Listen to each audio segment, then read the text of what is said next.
องตั้งไว้2 คณะมาเลยก็เขาเดี๋ยวพี่น้องเขามาเรียนด้วยลอยม้วนแจ่มในคณะอันนี้ก็เป็นเส้นตั้งขึ้นกว่าม้วนแจ่มในคณะนะครับเขาลูกแข่งมาขึ้นมาคณะกัดปีเจ้า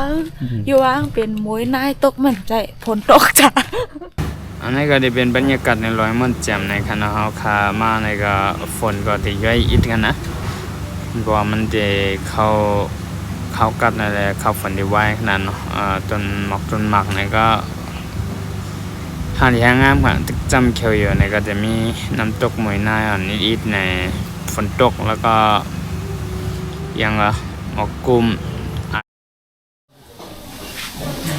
กินข้าวก่อนเพื่อกินว่า2 มิลกับ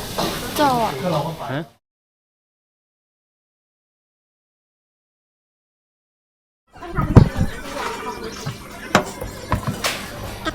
กัดน้ำ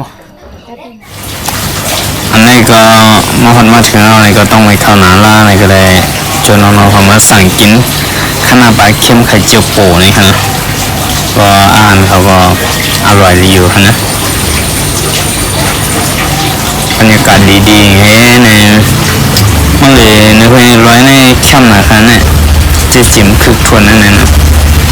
มามีตั้งส่วนเสื้อส่วนหมกให้เนี่ยแล้วใส่ยาเซอร์ลีนะครับ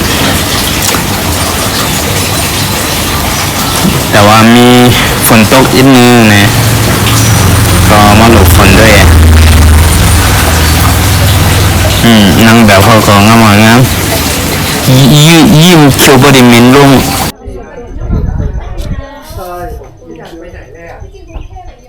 ไปเที่ยวมาเดี๋ยวพาไปเที่ยวนะคะทุกคนสไปร์โอเคบ๊ายบายทำไมก็ห้องข่าวอันกันไม้เขียวองค์อุยซ่าในขณะตั้งเขาได้เป็นห้ององค์อุยซ่าขณะตั้งวันสู่มึงสู่เขาห้องอีสังกันนั้นอันนั้นก็จะเป็นพี่น้องมาเอี่ยวเหล่เขาฝากให้ไทยปรุงไทยแคบห้างปันเนี่ยว่าข่าวอะไรไทยปรุงปันให้ไทยวิดีโอปันกว่าป้าเนี่ยก็ไม่เอาข่าวอะไรมาขี่องค์อุยซ่ากันในขณะอันนี้ก็องค์อุยซ่าเนี่ยพวกมาหันก็เทขี่ด้วยเนี่ยสาวอังกฤษยิ้มโชว์ก็ดีเป็นรูปมาแกได้มาเลย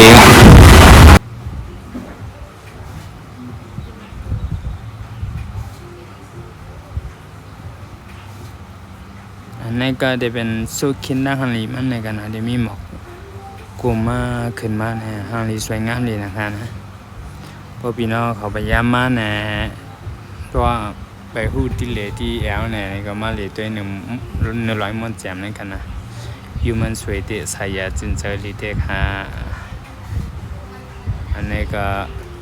ซุ่มมาจำว่าบรรยากาศวิวมันจะเป็นชื่อเนี่ยมัดด้วยจำกันค่ะจอมาค่ะก็ฮังลีนะครับว่าเขาว่าเตะป่นหน้าฝนแล้วเขากัดเนี่ยสุดคิดมันบรรยากาศมันดีมากเลยงามฮาลีสวยงามปอไผ่ไข่มาเดนี่ก็มาข้าวในค่ะก็มาข้าวแห้งในหมกต้นไม้ว่าจะเนี่ยมันเป็นขิงมันหงใบมันหงอะไรเนาะมันจะปลุกบกขึ้นในสู่ข้าวผลข้าวกัดอะไรเนี่ยมันเต็มบอกเขียวจำดีนั่นขนาดเนาะเด้อฮาลีไซยาฮูไซยาตาก็เจอเย็นเจอนะสับหัวอันมาเผลอเกี่ยขันเนาะ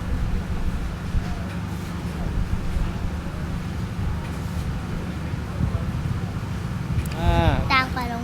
เก็บตังไปโรงเรียน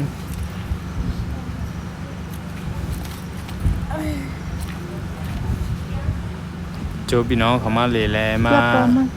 แอบมุงเดียมด้วยสวนเสื้อนั่นนะที่เปียที่มนที่มีสุขินฮังลีอันนี้จะเป็น100 ม้วนแจ่มในเป็นเฮ็ดเป็นสถานที่ท่องเที่ยวที่เอาเลยมุ่งเยี่ยมในขณะเนาะเฮ็ดปันไรพี่น้องจุดชมวิวอีกทีนึงเฮ็ดปันไรพี่น้องเยอะมากเลยสวยมากในในวัน มันขนาดนะ สวยมาก